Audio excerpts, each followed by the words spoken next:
Hello my dear students, I am Prerna, your home science mentor. I welcome you all my YouTube channel Home Science Junction. तो चलिए student, आज की class को हम लोग शुरू करने वाले हैं और आज की क्लास में मैं आप लोगों को कराने वाली हूँ स्टूडेंट, आप लोगों के लिए बहुत इंपॉर्टेंट एक जो आपके लिए एक मटेरियल है, यानी कि आप लोगों का जो यूजीसी नेट का स्टूडेंट क्वेश्चन पेपर है 2020 वाला, वो मैं आप लोगों को स्टूडेंट सॉल्व कराने वाली हूँ। अब जैसे कि आप लोग जानते हैं कि आप लोगों को मैंने 2022 वाला जो क्वेश्चन पेपर है वो भी सॉल्व कराया है, 21 वाला भी सॉल्व कराया है। अब मैं आप लोगों को जो 2020 वाला आप लोगों का जो क्वेश्चन पेपर है स्टूडेंट वो सॉल्व कराने वाली हूँ और आज से हम उसका जो एक पहला स्टूडेंट एक पार्ट है वो उसे हम शुरू करेंगे। तो आज की क्लास हम 20 क्वेश्चंस की रखेंगे, जहां पे स्टूडेंट आप लोगों को इन क्वेश्चन से रिलेटेड मैं जो भी पॉसिबल इंफॉर्मेशन होगी वो देने की कोशिश करूंगी एंड डेफिनेटली आप लोगों को ये बहुत ज्यादा अच्छे लगेंगे, समझ में आएंगे और आने वाले एग्जाम में स्टूडेंट आप इनका जरूर इस्तेमाल करेंगे। तो चलिए स्टूडेंट, आज का पहला क्वेश्चन देखते हैं, आप लोगों के सामने है। इससे पहले मैं आपको बता दूं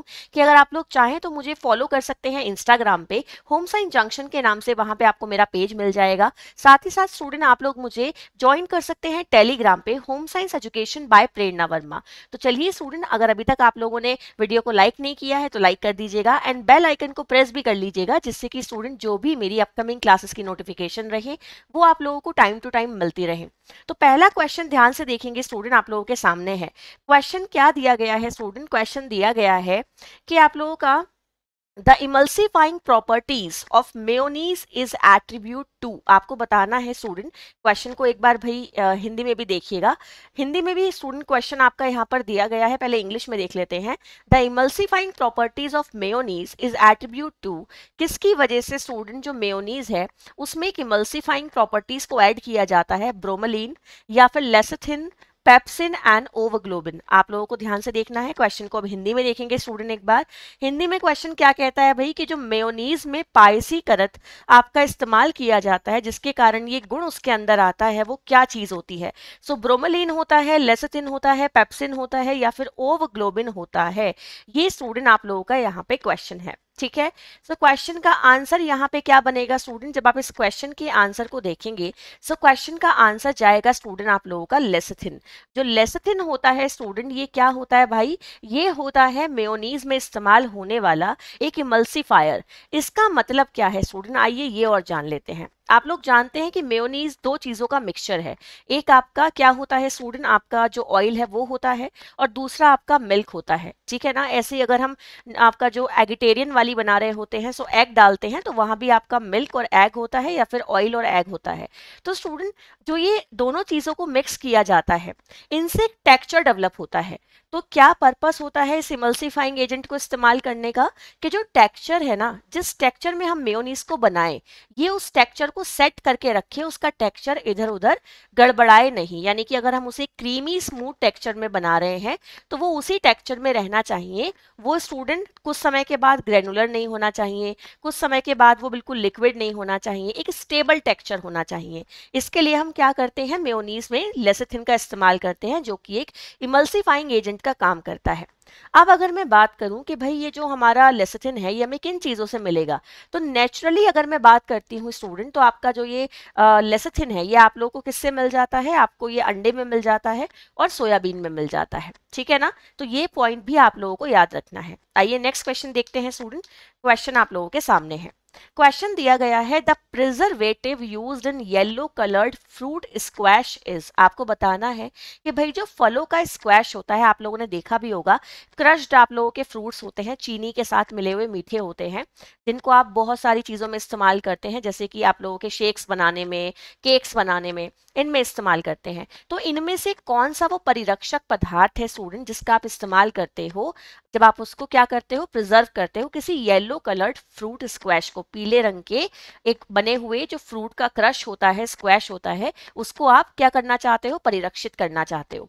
तो ऑप्शन क्या अवेलेबल है स्टूडेंट आप लोगों के पास? सोडियम बेंजोइट, पोटेशियम आप लोगों का peroxide and potassium metabisulphite and sodium monoglutamate. तो आप किन चीजों का इस्तेमाल करते हैं स्टूडेंट? कौन सा वो प्रिजर्वेटिव है जिसका आप इस्तेमाल करेंगे? क्वेश्चन का आंसर जाएगा स्टूडेंट सोडियम बेंजोइट। ध्यान से देख लीजिएगा, इस क्वेश्चन का सही आंसर क्या बनेगा स्टूडेंट आप लोगों का? सोडियम बेंजोइट यहाँ पे आंसर बन जाएगा।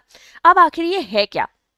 तो पहले स्टूडेंट मैं आप लोगों को इसके बारे में एक चीज बता देती हूँ कि जो आप लोगों का ये सोडियम बेंजोइट होता है, एक तो आप लोगों का क्या होता है स्टूडेंट, ये आपका सॉल्यूबल है वाटर में। ठीक है, ये पॉइंट याद रखिएगा। ये वाटर में क्या होता है स्टूडेंट, सॉल्यूबल होता है, यानी कि ये जल में घुलनशील होता है। ये पॉइंट आप लोगों को याद रखना है। दूसरी बात आपको क्या याद रखनी है स्टूडेंट, दूसरी बात ये है कि इसके अंदर किसी भी तरीके की कोई स्मेल नहीं होती। ठीक है ना, तो ये पॉइंट भी आप लोग याद रखेंगे स्टूडेंट कि ये कैसा होता है स्टूडेंट,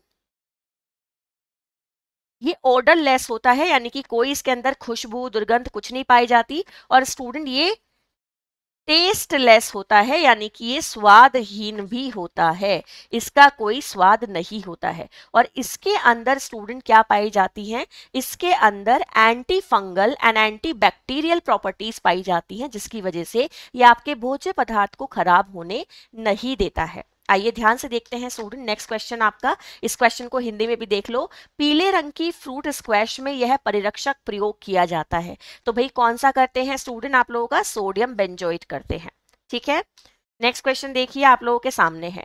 क्वेश्चन दिया गया है, the delivery of hot cooked mid day meals in a urban city is done by. आपको बताना है भाई, क्वेश्चन ध्यान से देख लो। ऑप्शन आपके सामने दिए गए हैं, centralise service, commissary style and cook and chill method and bulk decentralise mode. तो स्टूडेंट यहाँ पे 4 तरीके की आपकी खाद्य सेवा प्रणालियां दी गई हैं। ठीक है ना, आपको बताना है कि इनमें से वो कौन सी खाद्य सेवा प्रणाली है जो कि क्या करती है, शहरों में पकाए हुए गर्म मध्याह्न भोजन की डिलीवरी इनके द्वारा की जाती है। तो देखो स्टूडेंट, यहाँ पे मैं आप लोगों को हर एक विधि के बारे में बता देती हूँ। सबसे पहले आप लोगों की क्या लिखी है, केंद्रीकृत सेवा लिखी है। क्या लिखा है भाई, केंद्रीकृत सेवा लिखी है। सो केंद्रीकृत सेवा का मतलब क्या होता है स्टूडेंट, सेंट्रलाइज किचन। यानी कि स्टूडेंट जब एक सेंटर किचन में फूड को प्रिपेयर किया जाता है एक बड़े अमाउंट में, और फिर उसको क्या किया जाता है, एक छोटे छोटे आसपास के किचन में भेजा जाता है, वो सेंट्रलाइज सिस्टम होता है। मान लीजिए हॉस्पिटल में सबसे नीचे बेसमेंट में एक बड़ी किचन है और उससे पूरे हॉस्पिटल में ऊपर फूड ट्रांसफर हो रहा है, सो आप सेंट्रलाइज मान सकते हो। ठीक है ना। दूसरा क्या है स्टूडेंट, कमिश्नरी। सो कमिश्नरी क्या होती है, जब आपकी एक बड़ी किचन बहुत बल्क में फूड को प्रोड्यूस करेगी एंड उसको अपनी जो क्या होंगी सब यूनिट्स होंगी वहां भेजेगी, तो ये आप लोगों का कमिश्नरी है, पर वो अपनी सब यूनिट में भेजेगी। कुक एंड चिल मेथड में क्या होता है स्टूडेंट्स, कि ये आप लोगों का एक तरीके का आप मान सकते हो कि एक रेडी टू वी, आपका जो रेडीमेड वाला फूड होता है, ये वो वाला सिस्टम होता है। आप लोग देखते हो जो मेट्रो स्टेशन पे सैंडविचेस मिलते हैं एंड आप लोगों के बेकरी पे जो सैंडविचेस मिलते हैं, उनको पहले ही बल्क में तैयार कर लिया जाता है, उन्हें गरम रखा जाता है। जब वो आपके बनते हैं, तैयार होते हैं, तो वो गरम होते हैं। उसके बाद स्टूडेंट हम क्या करते हैं, उनको तुरंत ठंडा करते हैं। ठंडा इन द सेंस हम उसको स्टोर करते हैं कोल्ड स्टोरेज में। तो स्टूडेंट पहले हमने उसे कुक किया, फिर हमने उसे स्टोर किया ठंडक वाली जगह पे, और फिर हम उसको उस जगह पे पहुंचा देते हैं जहां वो सेल होना होता है, जहां से लोग उसे परचेस करेंगे। और फिर उसको जब लोगों को दिया जाता है तो दोबारा से रीहीट करके दिया जाता है, दोबारा गर्म करके दिया जाता है। तो ये मेथड आपका कुक एंड चिल मेथड कहलाता है। नेक्स्ट आता है आपका बल्क विकेंद्रीकरण रीति। इसका मतलब क्या है स्टूडेंट, जब एक बड़ी सी फूड प्रोडक्शन यूनिट होती है, ठीक है ना, उस बड़ी सी फूड प्रोडक्शन यूनिट में बल्क में फूड तैयार किया जाता है, फिर उसको उसकी जगह तक पहुंचाया जाता है और वो वहां से डिस्ट्रीब्यूट होता है काफी बड़े लेवल पे। वो आप लोगों का क्या होता है, एक डिसेंट्रलाइज सिस्टम है। सो यहाँ पे आप लोगों का ये जो 4th नंबर वाला आंसर है, ये यहाँ पे सही हो जाएगा। आइए स्टूडेंट नेक्स्ट क्वेश्चन ध्यान से देखते हैं। क्वेश्चन आपके सामने है। क्वेश्चन दिया गया है भाई, one of the method for recipe adjustment is. आपको बताना है कि जो रेसिपी एडजस्टमेंट का मेथड है वो इनमें से कौन सा है। प्राइम मेथड आपके पास ऑप्शन में है, फैक्टर मेथड ऑप्शन में है, प्रोसेस चार्टिंग ऑप्शन में है एंड पीईआरटी ऑप्शन में है। तो स्टूडेंट एक बार हिंदी में भी क्वेश्चन देख लेते हैं, रेसिपी एडजस्टमेंट के लिए कौन सा तरीका हम इस्तेमाल करते हैं। तो देखो स्टूडेंट, प्रोसेस चार्ट तो भाई होम मैनेजमेंट का पार्ट है, तो ये तो आंसर होगा नहीं। ठीक है ना। पीईआरटी की अगर मैं बात करती हूँ तो ये प्रोग्राम इवेल्युएशन रिव्यू टेक्निक होती है, यानी कि जिसको आप परियोजना का मूल्यांकन करने के लिए इस्तेमाल करते हैं, तो ये भी आपका आंसर नहीं होगा। अब प्राइम तरीका आपका इससे रिलेटेड है नहीं, आपका रेसिपी एडजस्टमेंट से रिलेटेड है नहीं, तो क्वेश्चन का आंसर बनेगा स्टूडेंट फैक्टर तरीका, यानी कि जो फैक्टर मेथड होता है इसको हम इस्तेमाल करते हैं रेसिपी एडजस्टमेंट में। अब ये होता क्या है स्टूडेंट, जब आप लोगों की अगर मैं बात करती हूँ ना एक कंप्लीट मात्रा की, ठीक है ना, जो आपकी मात्रा है सामग्रियों की, ठीक है, जो सामग्रियों की मात्रा है स्टूडेंट, जो कि आपकी ओरिजिनल रेसिपी में इस्तेमाल हुई है, जब आप उसको कन्वर्ट करते हैं, मल्टीप्लाई करते हैं उसके उस फैक्टर के साथ जो बन के आपका पदार्थ तैयार होगा, ये क्या कहलाता है स्टूडेंट? आप लोगों का फैक्टर मेथड कहलाता है। यानी कि हमारे जो क्या है स्टूडेंट, जो हमारे इंग्रेडिएंट हैं, जो हमारी सामग्री है, उसकी जो क्वांटिटी है स्टूडेंट, जो कि आपके ओरिजिनल रेसिपी में डली है, जब आप उसे मल्टीप्लाई करते हो बनने वाले प्रोडक्ट के साथ में, तो वो आपकी क्या कहलाती है स्टूडेंट? फैक्टर मेथड कहलाता है। तो ये आपका रेसिपी एडजस्टमेंट में आता है, ठीक है। आगे नेक्स्ट क्वेश्चन देखिएगा स्टूडेंट। क्वेश्चन क्या दिया गया है भाई? क्वेश्चन आपके सामने मेंशन है, क्वेश्चन है कि भाई nutrition labelling has become mandatory even in the absence of nutrition claim in the following country. Question क्या कहता है? निम्नलिखित देश में पोषण दावे की अनुपस्थिति में भी पोषण लेबलिंग आवश्यक हो गई है। भले ही स्टूडेंट पोषण का दावा यहाँ पे नहीं है, लेबलिंग आपकी क्या है? Nutrition label has been mandatory, यानी कि भोज्य पदार्थ पे एक न्यूट्रिशन लेबल होना मैंडेटरी है, भले ही न्यूट्रिशन क्लेम नहीं अवेलेबल है। ऐसी कौन सी कंट्री है? सो बताइए स्टूडेंट, क्वेश्चन का आंसर क्या जाएगा? क्वेश्चन ध्यान से देख सकते हो, जापान ऑप्शन में है, इंडिया है, साउथ अफ्रीका है एंड सिंगापुर है। क्वेश्चन का आंसर क्या बनेगा स्टूडेंट? यहाँ पे इंडिया आप लोगों का यहाँ पर सही आंसर हो जाएगा। ध्यान से देख लीजिएगा, क्वेश्चन का सही आंसर बनेगा स्टूडेंट इंडिया, कि न्यूट्रिशन क्लेम तो अवेलेबल है नहीं, बट न्यूट्रिशन लेबल जो है वो मैंडेटरी है, ठीक है ना। आगे ध्यान से देखिए स्टूडेंट, क्वेश्चन आपका हिंदी में भी देख लीजिएगा एक बार, ये रहा क्वेश्चन, एंड क्वेश्चन का आंसर क्या बनेगा? भारत आप लोगों का यहाँ पर सही आंसर हो जाएगा। नेक्स्ट क्वेश्चन की तरफ बढ़ते हैं। क्वेश्चन ध्यान से देखेंगे कि भाई क्या क्वेश्चन है हमारा।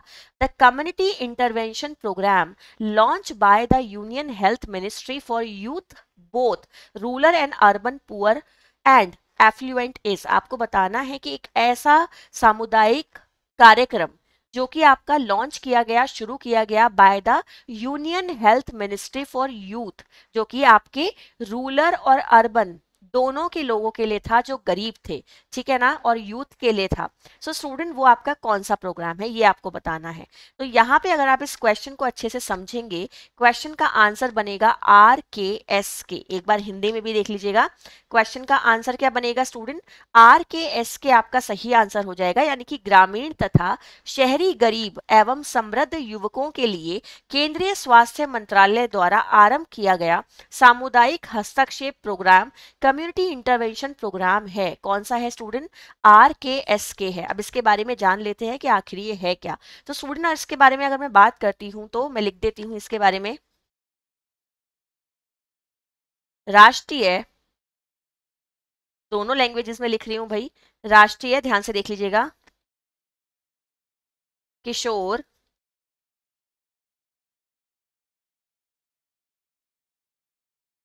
स्वास्थ्य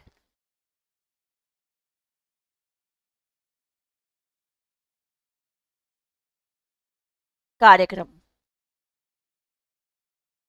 ठीक है ना।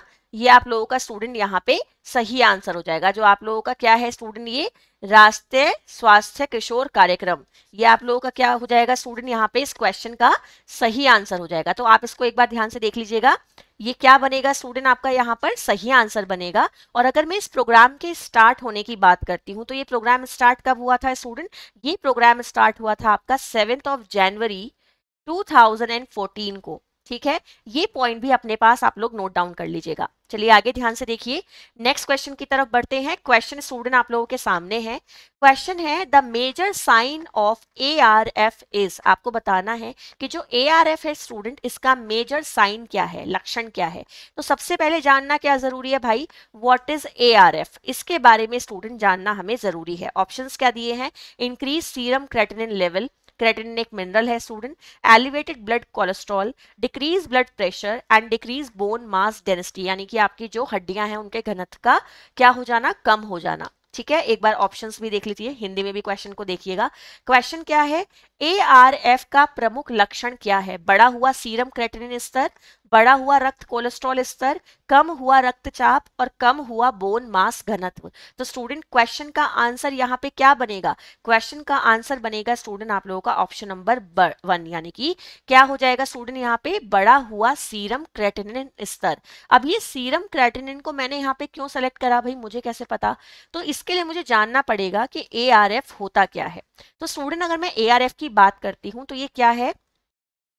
एक्यूट रीनल फेलियर, यानी कि स्टूडेंट जब आपकी किडनी अचानक से क्या करने लग जाती है? ब्लड को फिल्टर करना बंद कर देती है एकदम ऑल ऑफ सडन, तो वो आपकी स्थिति क्या कहलाती है स्टूडेंट? एक्यूट रीनल फेलियर कहलाती है, जो अचानक से हुआ है। अगर आपको किडनी को कोई बीमारी है स्टूडेंट, कि किडनी की अगर आपको कोई समस्या है, बीमारी है जो कि लंबे समय से चली आ रही है, अगर उसकी वजह से आपका क्रोनिक रीनल फेलियर होता है, तो वो कब होता है स्टूडेंट? जब आपकी उन बीमारियों का नेगेटिव इंपैक्ट आपकी किडनी पे बहुत ज्यादा पड़ चुका होता है। बट ये एक्यूट वाला है, तो ये ऑल ऑफ सडन होगा एंड आप लोगों का कुछ दिन के लिए रहता है, जिसमें आपकी किडनी का जो क्या होगा स्टूडेंट, आपके ब्लड में जो सीरम क्रेटिनिन लेवल है वो बढ़ जाता है।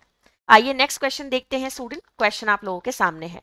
क्वेश्चन क्या दिया गया है भाई? क्वेश्चन है which of the following instrument is use for estimation of colour value. आपको बताना है स्टूडेंट इनमें से क्या वो चीज है जिसका इस्तेमाल हम कलर वैल्यू को मेजर करने के लिए करते हैं।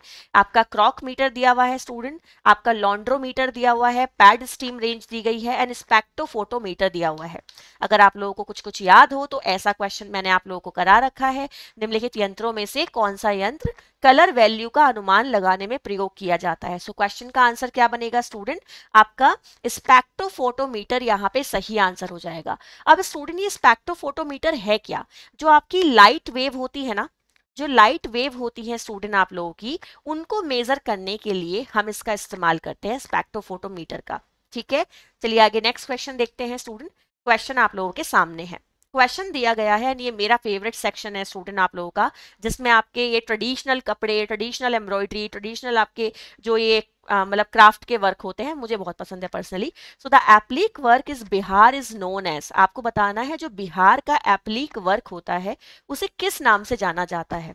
ठीक है, तो एक बार ध्यान से देखिएगा, जो स्टूडेंट मेरे से पढ़े हैं उन्हें बहुत अच्छे से ये क्वेश्चन समझ में आ जाएगा। अगर आप इस क्वेश्चन को देखेंगे तो क्या लिखा है भाई क्वेश्चन में कि बिहार का एप्लिक वर्क किस नाम से जाना जाता है। सो अगर आप लोगों को याद हो तो मैंने आपको बताया था खटावा, बताया था ना भाई, जो खटावा होता है स्टूडेंट उस नाम से जाना जाता है आपके बिहार के एप्लिक वर्क को। जो खटावा है स्टूडेंट इस नाम से जानते हैं हम आप लोगों के बिहार के एप्लिक वर्क को। एंड बिहार में जो एप्लिक वर्क है स्टूडेंट ये है क्या?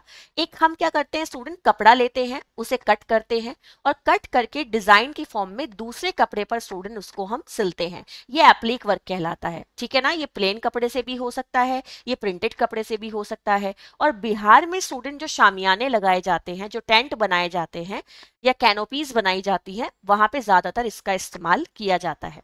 आइए नेक्स्ट क्वेश्चन देखिए स्टूडेंट। क्वेश्चन आप लोगों के सामने है। क्वेश्चन दिया गया है in which of the following place warp ikat is not produce. अब भाई क्वेश्चन में क्या लिखा है? Warp ikat is not produce. सबसे पहले तो यही जानना पड़ेगा ना भाई कि आखिर ये इक्कट क्या होता है, तो चलिए इसके बारे में जान लेते हैं। इक्कट स्टूडेंट एक तरीके की डाइंग की टेक्निक है, ये ध्यान रखिएगा, एक तरीके की छपाई की तकनीक है स्टूडेंट जिसे हम इक्कट कहते हैं। ठीक है, यहाँ पे आप लोगों को जानना क्या जरूरी है स्टूडेंट कि जो आप लोगों की इक्कट होती है, इसमें यहाँ पे क्वेश्चन में दिया है वार्प इक्कट। तो एक तो स्टूडेंट आप लोगों की होती है वार्प इक्कट, एक होती है वैप्ट इक्कट, एक होती है स्टूडेंट आप लोगों की डबल इक्कट। तो यहाँ पे मतलब क्या है इस चीज का? जो वार्प इक्कट होती है स्टूडेंट, उसमें जो वार्प वाला धागा होता है, यानी कि जो स्टूडेंट ताने वाला धागा होता है, उसको ही इक्कट द्वारा रंगा जाता है। वेफ्ट इक्कट में स्टूडेंट जो आपका वेफ्ट वाला धागा होता है, यानी कि आप लोगों का बाने वाला धागा होता है, उसे ही रंगा जाता है इक्कट के द्वारा। डबल इक्कट में दोनों को रंगा जाता है। ये आप लोगों का क्या होता है, इसमें एक मेजर डिफरेंस होता है। सो यहाँ पे क्वेश्चन का आंसर क्या बनेगा? In which of the following place warp ikat is not produce. वो जगह कौन सी है स्टूडेंट जहां पे इक्कट प्रोड्यूस नहीं होती है? सूरत। ध्यान से देख लीजिएगा, क्वेश्चन का आंसर क्या बनेगा स्टूडेंट? यहाँ पे आप लोगों का सूरत यहाँ पे सही आंसर हो जाएगा। आइए नेक्स्ट क्वेश्चन देखते हैं। क्वेश्चन आप लोगों का एक बार हिंदी में भी देख लीजिएगा। निम्नलिखित में से कौन से स्थान पर वार्प इक्कत का उत्पादन नहीं किया जाता? तो ऑप्शन क्या है? सूरत स्टूडेंट, यहाँ पे आप लोगों का सही उत्तर हो जाएगा। ठीक है, आगे नेक्स्ट क्वेश्चन देखेंगे। क्वेश्चन आप लोगों के सामने दिया गया है, which of the following is the most lustrous weave? आपको बताना है स्टूडेंट, इनमें से कौन सी वो बुनाई है जो कि भाई बहुत ही चमकदार बुनाई होती है, ये आपको बताना है। ऑप्शन दिए गए हैं satin weave, swivel weave, jacquard weave and dobby weave. ठीक है ना? तो देखो, जब हम जटिल वीव की बात करते हैं ना, तो जैकॉर्ड वीव हमारी जटिल वीव होती है। जितने भी कॉम्प्लिकेटेड डिजाइन बनाए जाते हैं, जितने भी जटिल डिजाइन स्टूडेंट हम लोग बनाते हैं, वो सबके सब आपके जैकॉर्ड वीव से बनते हैं। सो अब अधिक चमकीली बुनाई कौन सी है, ये आप लोगों को बताना है। एंड क्वेश्चन का आंसर क्या बनेगा स्टूडेंट? सटीन आप लोगों का आंसर हो जाएगा। अच्छा, यहाँ पे एक चीज और आती है कि एक कॉन्सेप्ट है आप लोगों का कि एक साटन वीव होती है, ऐसे TIN, एक होती है सटीन, ऐसे TAAN। दोनों में डिफरेंस क्या है? दोनों सुनने में तो एक जैसे लगते हैं स्टूडेंट, डिफरेंस ये है कि दोनों एक ही हैं, बट थोड़ा सा अंतर है। दोनों का जो बुनाई का तरीका है वो एक ही है, कि आपका जो क्या होता है, एक धागा है, चाहे वो वार्प का हो चाहे वो वेफ्ट का हो, वो आपका अगर एक धागे को हम एक ले रहे हैं तो दूसरा 4 लिए जाते हैं। ठीक है ना? तो आपका एक धागा संख्या में एक होता है, चाहे वो वार्प का हो चाहे वो वेफ्ट का हो, और दूसरा 4 होता है, 4 लिए जाते हैं। ठीक है ना? तो दोनों में एक अंतर है। वो अंतर क्या है स्टूडेंट? के जो आपकी साटन वीव होती है, ऐसे TIN, उसको हम फिलामेंटस धागों के साथ बनाते हैं, लंबे धागों के साथ बनाते हैं। और जो स्टूडेंट आप लोगों की सटीन वीव होती है, उसको हम छोटे यानी कि स्टेपल धागों के साथ बनाते हैं। ये एक अंतर होता है। सो क्वेश्चन का आंसर बनेगा सटीन वीव। ठीक है ना? आइए नेक्स्ट क्वेश्चन देखिएगा। क्वेश्चन आप लोगों के सामने है।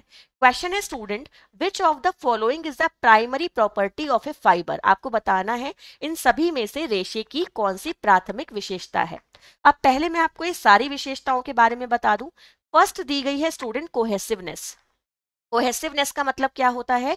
कि रेशे में आपस में जो सटने का गुण होता है स्टूडेंट, जिसकी वजह से रेशा कताई के समय आपस में चिपकता है, ये उसका मदद करता है स्टूडेंट। जो ये गुण है ये उसका मदद करता है किस चीज में? कि जब आपकी कताई हो रही हो तो वो आपस में अच्छे से ऐठन हो सके, ये गुण आपका इस चीज में मदद करता है। ठीक है?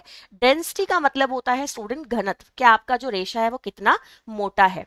लस्टर का मतलब क्या होता है स्टूडेंट? चमक से होता है, कि आपका जो रेशा है उसमें लॉफ्ट कितनी है, लस्टर, शाइनिंग, लस्टूरियस कितना है वो आपका जो तागा है या धागा है। एंड रेजिलेंसी का मतलब क्या होता है स्टूडेंट? कि अगर मैंने कपड़े को या तागे को या धागे को भाई क्या कर दिया है, कंप्रेस कर दिया है, मैंने उसको दबा दिया है, मैंने उस पर प्रेशर डाला है, तो जब मैं उसे छोड़ दूं तो क्या वो अपनी शेप में वापस आ जाएगा? और आएगा तो क्या उसके ऊपर कोई रिंकल और इस तरह के तो नहीं लगेंगे? तो ये क्वालिटी आपकी रेजिलेंसी कहलाती है। ठीक है ना? तो यहाँ पे आप क्वेश्चन की तरफ एक बार निगाह डाल लेते हैं कि आंसर क्या बनेगा स्टूडेंट्स।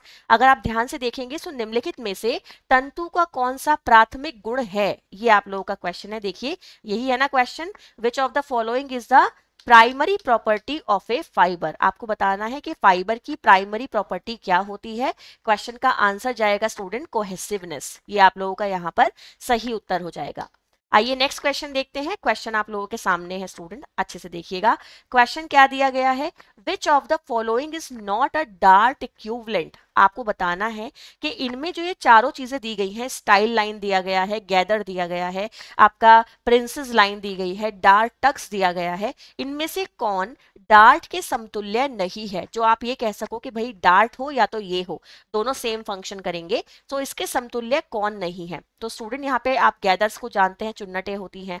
ठीक है ना? टक्स आप जानते हो जो बनाए जाते हैं आपके वर्टिकल, हॉरिजॉन्टल, डायमंड, इस तरीके के कपड़े में। क्वेश्चन का आंसर बनेगा स्टूडेंट आप लोगों का यहाँ पर अच्छे से देख लीजिएगा कि जो डार्ट के समतुल्य नहीं है, नहीं वाला स्टूडेंट हमें ऑप्शन चुनना है। क्वेश्चन का आंसर बनेगा स्टाइल लाइन। ध्यान से देख लीजिएगा, क्वेश्चन का आंसर क्या बनेगा स्टूडेंट? स्टाइल लाइन बनेगा। ये वो रेखाएं होती हैं, ये वो धारियां होती हैं स्टूडेंट जो कपड़े में सिर्फ और सिर्फ विजुअल इफेक्ट देने के लिए बनाई जाती हैं। यानी कि आंखों को देखने पे कपड़ा अच्छा लगे, सिर्फ विजुअल इफेक्ट देने के लिए आप इन धारियों को बनाते हैं। इनका कपड़े में कोई उसको स्ट्रक्चरल प्रॉपर्टी देने में या उसकी फिटिंग देने में या शेप देने में ऐसा कोई रोल नहीं होता, ये सिर्फ दिखाने के लिए बनाई जाती है। नेक्स्ट देखिएगा स्टूडेंट, हिंदी में क्वेश्चन देख लीजिए। आंसर बन जाएगा आपका स्टाइल लाइन, यानी कि निम्नलिखित में से कौन डार्ट के समतुल्य नहीं है। आइए नेक्स्ट क्वेश्चन देखेंगे स्टूडेंट। क्वेश्चन आप लोगों के सामने है। क्वेश्चन दिया गया है भाई, starch paste is used to remove which of the following stain. मैंने आपको पहले भी बताया है कि भाई आपके कैसे धब्बे छुड़ाए जाते हैं कपड़ों पे से, इसमें से एक क्वेश्चन तो एग्जाम में आ ही जाता है। तो आप स्टार्च का पेस्ट किस चीज के दाग को छुड़ाने के लिए करते हो? स्टार्च समझते हो ना? तो स्टार्च का स्टूडेंट जो पेस्ट यूज किया जाता है किस चीज के धब्बों को छुड़ाने के लिए किया जाता है? तो अब आंसर ध्यान से देख लीजिएगा, बहुत सिंपल क्वेश्चन है, ये सिर्फ याद करने वाला क्वेश्चन है। अगर हम स्टार्च पेस्ट का इस्तेमाल कर रहे हैं स्टूडेंट, तो हम जो आयोडीन का धब्बा होता है उसको छुड़ाते हैं, ठीक है ना? निम्नलिखित में से कौन से दाग को हटाने के लिए स्टार्च पेस्ट का उपयोग किया जाता है? सो स्टूडेंट जो आपका आयोडीन का दाग होता है उसको छुड़ाने के लिए हम किसका इस्तेमाल करते हैं? स्टार्च पेस्ट का इस्तेमाल करते हैं। नेक्स्ट क्वेश्चन ध्यान से देखिए स्टूडेंट, आप लोगों के सामने है। क्वेश्चन दिया गया है भाई, मैनेजमेंट प्रोसेस इज, आपको बताना है जो प्रबंध प्रक्रिया है वो लॉन्ग है यानी कि लंबी है, कॉन्टिन्यूअस है यानी कि लगातार चलती रहती है, इंटरमिटेड है, या फिर एंड इटसेल्फ है यानी कि अपने आप ही अंत हो जाती है, ठीक है ना? सो अब एक बार क्वेश्चन को हिंदी में देखो।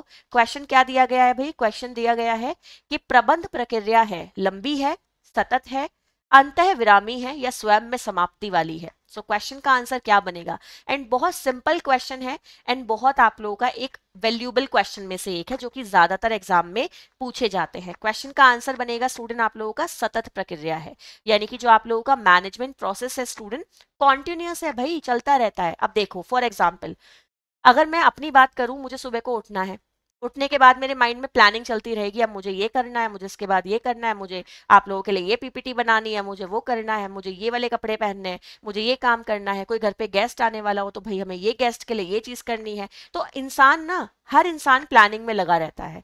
कोई ऐसा नहीं है स्टूडेंट, एक छोटे बच्चे से लेकर एक बड़े इंसान तक, जो प्लानिंग ना करता हो। छोटा बच्चा जो होता है ना, वो भी जब स्कूल पढ़ने जाता है तो वो ये प्लानिंग करता है कि मम्मी आज मेरे बैग में ये नोटबुक्स रख दो, आज मेरा टाइम टेबल जो है वो ये वाला है, आज मेरी ये एक्टिविटी होगी, आज सैटरडे है तो ये एक्टिविटी होगी, आज ये वाली नोटबुक चेक होगी, आज ये चीज होनी है। तो आप उसी के अकॉर्डिंग उसके बैग को सेट करके देते हैं। तो एक छोटा बच्चा तक प्लानिंग या इन सब चीजों से नहीं बच पाता है, वो भी आपके मैनेजमेंट प्रोसेस को लगातार फॉलो करना शुरू करता है। सो मैनेजमेंट हर घर में होता है। आप सुबह उठते होंगे, आपके घर में कोई पर्सन शायद ड्यूटी पे जाता हो, कोई बच्चा स्कूल जाता हो, तो आपको उसी के अकॉर्डिंग अपने टाइम को, अपने काम को मैनेज करना पड़ता होगा। मॉर्निंग में हो सकता है आप ज्यादा बिजी हो, आप नून में हो सकता है कम बिजी हो। सो आप लोगों के दिन में कोई ना कोई ऐसे वर्कलोड रहते होंगे जो पीक पे रहते होंगे, पर कुछ टाइम आप फ्री भी रहते होंगे, ठीक है ना? सो मैनेजमेंट प्रोसेस क्या है स्टूडेंट? कॉन्टिन्यूअस है। जब से इंसान आपका क्या होता है, लाइफ शुरू होती है, जब तक वो रहता है वो कुछ ना कुछ प्लानिंग तो करता रहता है, ठीक है? नेक्स्ट क्वेश्चन देखिए स्टूडेंट, क्वेश्चन आपके सामने है। सेंसिटिविटी टू प्रॉब्लम इज, आपको बताना है कि जो समस्या के प्रति संवेदनशीलता है वो क्या होती है? समस्या के प्रति संवेदनशीलता, भाई प्रॉब्लम के प्रति कोई इंसान बड़ा सेंसिटिव है, वो क्या कहलाता है? कोई प्रॉब्लम मिल गई किसी को, कोई क्वेश्चन मार्क मिल गया, वो उसे लेके बड़ा ही सेंसिटिव है, तो ये क्या कहलाता है स्टूडेंट? सिंपल सी बात, जब आप किसी प्रॉब्लम को लेकर सेंसिटिव हैं स्टूडेंट, तो मतलब आप उसके बारे में बहुत कुछ जानते हैं और या आप बहुत कुछ जानना चाहते हैं। तो क्वेश्चन का आंसर क्या बनेगा स्टूडेंट? अवेयरनेस यहाँ पे आपका सही आंसर हो जाएगा। जब आप किसी चीज को लेकर संवेदनशील होते हैं, किसी समस्या को लेकर आप क्या होते हैं स्टूडेंट? संवेदनशील होते हैं, तो ये चीज क्या कहलाती है? अवेयरनेस कहलाती है, यानी कि जागरूकता कहलाती है, ठीक है ना? सो क्वेश्चन का आंसर क्या बनेगा स्टूडेंट? जागरूकता आपका यहाँ पर सही आंसर हो जाएगा। आइए नेक्स्ट क्वेश्चन देखते हैं। क्वेश्चन आपके सामने है, the flow of goods and services in a family at a particular time. भाई क्वेश्चन दिया गया है कि एक विशेष समय पर, मतलब आपका जो एक विशेष समय है, एक विशेष टाइम पर एक परिवार में वस्तुओं और सेवाओं का प्रवाह क्या कहलाता है? एक विशेष समय पर एक फैमिली में जो आपकी वस्तु होती है, सेवाएं होती हैं, उनका प्रवाह क्या कहलाता है? तो स्टूडेंट इस क्वेश्चन को एक बार थोड़ा थोड़ा समझ लो। जैसे कि क्या लिखा है ऑप्शन में, लिखा है आपका साइकिक इनकम। सो साइकिक इनकम का मतलब क्या होता है स्टूडेंट? कि आप लोगों ने अगर कोई चीज इस्तेमाल की तो उससे आपको जो एक मानसिक संतुष्टि मिलती है ना, एक संतोष मिलता है, वो तो साइकिक इनकम होता है। तो ये तो ऑप्शन एलिमिनेट है पहले ही। ये भी एलिमिनेट है। अब मनी इनकम या फिर रियल इनकम में से आंसर हो सकता है। तो स्टूडेंट मनी इनकम वो इनकम होती है जो आपको रुपए, पैसे या सिक्कों के रूप में प्राप्त होती है। ये मैंने आपको पढ़ाया भी है कि जो आपकी मनी इनकम होती है ये वो इनकम होती है जो रुपए, पैसे और सिक्कों के रूप में प्राप्त होती है। तो ऑटोमेटिकली ये आंसर भी हमारा एलिमिनेट हो गया। सही आंसर जाएगा स्टूडेंट रियल इनकम। जो रियल इनकम होती है वो आपको गुड्स और सर्विसेज के रूप में प्राप्त होती है। आइए नेक्स्ट क्वेश्चन देखेंगे स्टूडेंट। क्वेश्चन एक बार हिंदी में भी देख लो कि विशेष समय पर एक परिवार में वस्तुओं तथा सेवाओं का प्रवाह क्या कहलाता है स्टूडेंट? वास्तविक आय कहलाता है, क्योंकि मौद्रिक आय कौन सी होती है? जो आपको मुद्रा की फॉर्म में मिलती है। नेक्स्ट क्वेश्चन देखिए स्टूडेंट, क्वेश्चन आपके सामने है। One of the internal constraint in implementation of A project is, आपको बताना है स्टूडेंट क्वेश्चन आपका क्या कहता है। क्वेश्चन कहता है भाई कि परियोजना के कार्यान्वयन में एक आंतरिक बाधा कौन सी होती है। मान लीजिए स्टूडेंट हम कोई परियोजना तैयार कर रहे हैं, हम कोई प्रोजेक्ट तैयार कर रहे हैं स्टूडेंट, तो कौन सी ऐसी बाधा होगी जो आंतरिक रूप से हमारे प्रोजेक्ट को खराब कर सकती है, ये आप लोगों का क्वेश्चन है। तो आंसर एक बार देख लीजिएगा कि अनुपयुक्त संभाव्यता रिपोर्ट, सरकारी नीति, वित्तीय संस्थानों द्वारा वांछित दस्तावेज और लाइसेंसिंग। तो आप लोगों का क्वेश्चन का आंसर यहाँ पे क्या बनेगा स्टूडेंट? क्वेश्चन को एक बार इंग्लिश में भी देखो। क्वेश्चन है improper feasibility report, government policies, documented desire by financial institution and licensing. So question का आंसर बनेगा स्टूडेंट आप लोगों का ऑप्शन नंबर 1। एक बार अच्छे से देख लीजिएगा इस क्वेश्चन का सही आंसर क्या आ जाएगा स्टूडेंट। देखिए आप लोगों के सामने है ऑप्शन, यहाँ पर अच्छे से एक बार देख लीजिएगा, ठीक है ना। ये आप लोगों का क्वेश्चन है। अगर आप इसके आंसर्स को देखेंगे तो आप लोगों का सही आंसर क्या हो जाएगा यहाँ पे स्टूडेंट? इस क्वेश्चन का सही आंसर जाएगा ऑप्शन नंबर 1, यानी कि अनुपयुक्त संभाव्यता रिपोर्ट। ये आप लोगों का स्टूडेंट यहाँ पर सही आंसर हो जाएगा, ठीक है। इम्प्रॉपर फीजिबिलिटी रिपोर्ट, फीजिबिलिटी मतलब क्या होती है कि कोई चीज आपके पहुंच के अंदर है, तो जो आपकी रिपोर्ट है जो आपकी वही इम्प्रॉपर है। आप देखकर ये समझ ही नहीं पा रहे कि भाई उस काम को आप कर पाओगे या नहीं कर पा रहे, क्योंकि वो रिपोर्ट ऐसी आ गई जिससे आपको ये पता चल रहा है कि वो कार्य आपकी पहुंच से बाहर है, ठीक है ना। नेक्स्ट क्वेश्चन है स्टूडेंट आपके सामने, ध्यान से देखिएगा। The low cost material hollow gypsum board and blocks are used for. Question अच्छे से देखो एक बार। क्वेश्चन क्या कहता है भाई कि कम लागत वाले पदार्थ जिप्सम के खोखले बोर्ड, कम लागत वाले यानी कि सस्ते जो आप लोगों के जिप्सम के खोखले बोर्ड होते हैं तथा ब्लॉक्स होते हैं, इनका उपयोग किस चीज में किया जाता है? छत को बनाने में, नींव को बनाने में, आंतरिक दीवारों को बनाने में और फर्श को बनाने में। सो क्वेश्चन का आंसर क्या बनेगा स्टूडेंट? इसका उपयोग हम करते हैं आंतरिक दीवारों यानी कि इंटीरियर वॉल्स को बनाने में, ठीक है ना। चलिए आइए नेक्स्ट क्वेश्चन देखेंगे स्टूडेंट। क्वेश्चन आप लोगों के सामने है, एक बार अच्छे से देख लीजिएगा। क्वेश्चन दिया गया है expenditure for celebrating Deepavali is. मान लीजिए स्टूडेंट मुझे दिवाली का त्योहार मनाना है, तो दिवाली के त्योहार को मनाने के लिए जो मेरा किया जाने वाला खर्च होगा वो किस तरीके का खर्च है? प्लान्ड एक्सपेंडिचर है, सेमी फिक्स्ड एक्सपेंडिचर है, अनकंट्रोल एक्सपेंडिचर है एंड एक्स्ट्रा एक्सपेंडिचर है। तो एक बार ऑप्शन देखिएगा कि आपका योजनाबद्ध व्यय है, यानी कि जो मैंने पहले से प्लान कर रखा था ऐसा कुछ है। अर्ध निर्धारित है कि भाई सेमी फिक्स्ड है, हो भी सकता है कि इतना खर्च हो सकता है इससे ज्यादा खर्च हो। अनियंत्रित है यानी कि अनकंट्रोल्ड है, और अतिरिक्त व्यय है यानी कि आप लोगों का कुछ एक्स्ट्रा एक्सपेंडिचर है। सो क्वेश्चन का आंसर क्या बनेगा? एक्स्ट्रा एक्सपेंडिचर आप लोगों का यहाँ पर सही आंसर हो जाएगा। वाई? क्योंकि प्लान्ड एक्सपेंडिचर की अगर मैं बात करती हूँ ना स्टूडेंट, अगर मैं आप लोगों के प्लान्ड एक्सपेंडिचर की बात करती हूँ तो स्टूडेंट प्लान्ड एक्सपेंडिचर का मतलब क्या है? जैसे कि बर्थडे पार्टी, अगर मुझे ये पता है कि मेरा बर्थडे इस डेट को आने वाला है या किसी और का बर्थडे इस डेट पे आने वाला है, तो मैं पहले से ही प्लानिंग करूंगी कि भाई इस तरह से पार्टी ऑर्गेनाइज करनी है, इतना धन खर्च होगा, ये होगा वो होगा, तो सब कुछ प्लान्ड है तो मेरा खर्चा भी प्लान्ड होगा। सेमी फिक्स में स्टूडेंट क्या होता है कि हम एक रफ अमाउंट क्या सोच लेते हैं कि भाई इतना हो सकता है, ज्यादा हो गया तो और डाल देंगे, कम हो गया तो बच जाएंगे।